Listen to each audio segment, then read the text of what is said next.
Have you ever been so tired that your bones feel like they're sighing? I mean, I'm not talking about I stayed up too late watching sports highlights tired. I mean the soul deep, I've prayed, worked, and I pushed, and I still feel like I'm just barely treading water tired.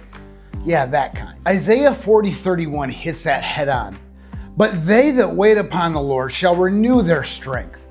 They shall mount up with the wings as eagles, and they shall run and not be weary, and they shall walk and not faint. Now, I used to think that the wait there, it meant just to sit still, maybe sip some coffee and scroll on my phone while God drops strength on me like Uber Eats.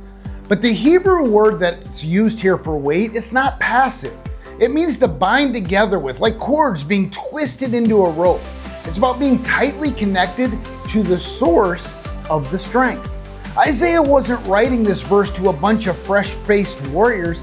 He was writing to a worn-out people. They were exiled, they were discouraged, and they were wondering if God even still had them on their radar. And he tells them, if you're bound to the Lord, you don't get human strength, you get His. The kind of strength that doesn't just help you survive exhaustion, but rise up in the middle of it. And here's the funny part. When I try to push through in my strength, I always end up like a dying cell phone on 2%. I'm yelling at my dog, I'm burning the toast, and I convinced myself that everything's falling apart because I dropped my keys in the toilet again. When I bind myself to God, different story. So here's how we can face it. Reconnect daily. Don't wait for the burnout. Tie yourself to God first thing. Admit your limits. You aren't supposed to be Superman. You're supposed to be surrendered. Expect God's timing. Eagles don't flap constantly.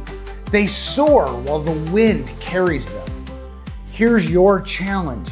If you're running on fumes, stop trying to refill from the world's gas station. Wait. Bind yourself to the Lord, and that's where the strength is born. Not in effort, but rather in connection. Until next time, live faith-fueled and battle ready.